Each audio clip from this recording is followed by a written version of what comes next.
നിക്കാഹിൻ്റെ ഈജാബിൽ സവ്വജ്തുക ഫുലാനത്ത എന്ന വലിയിൻ്റെ കൈക്കാരൻ്റെ വാക്യത്തിനിടയിൽ പല ആളുകളും വ അങ്കഹത്തുക എന്ന് ചേർത്തു പറയുന്നതിനെക്കുറിച്ച് മഹാനായ ഷംസുൽ ഉലമ കീഴനയൂർ അവർകളോട് ചോദിക്കപ്പെട്ടപ്പോൾ മഹാനവർകൾ നൽകിയ മറുപടി ഇങ്ങനെയായിരുന്നു.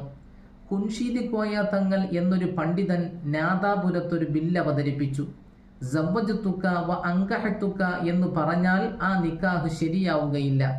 കാരണം സവ്വജ്തുക എന്നതാണ് നിക്കാഹിൻ്റെ ഈജാബായിട്ട് പരിഗണിക്കുന്നതെങ്കിൽ വ അങ്കഹത്തുക എന്ന വാക്യം ആവശ്യമില്ലാത്തതാണ്. അപ്പോൾ അജ്നബിയായ പദം കൊണ്ട് വിട്ടുപിരിക്കൽ വന്നു. ഇനി വ അങ്കഹത്തുക എന്ന പദമാണ് ഈജാബായിട്ട് പരിഗണിക്കുന്നതെങ്കിൽ അത് ഈജാബിൻ്റെ സ്വീകയായി പറ്റുകയില്ല.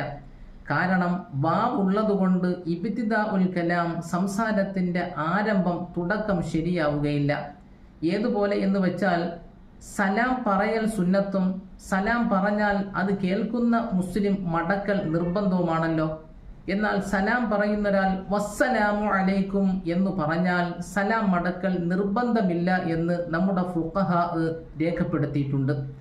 ഇത്തരം വിഷയങ്ങളെ മുൻനിർത്തിക്കൊണ്ടാണ് ഷംസുൽ ഉലമ കീഴനയൂർ അവർകളെ പോലുള്ള മഹാന്മാരായ ഗുരുമഹത്തുക്കൾ സവ്വജ്തുക വ അങ്കഹത്തുക എന്ന ഇരട്ട വാക്യം ഒഴിവാക്കണമെന്നും സവ്വജ്തുക എന്ന് മാത്രമോ അല്ലെങ്കിൽ അങ്കഹത്തുക എന്ന് മാത്രമോ ഈജാബിൽ പറയണമെന്നും ഉണർത്തിയിട്ടുള്ളത്.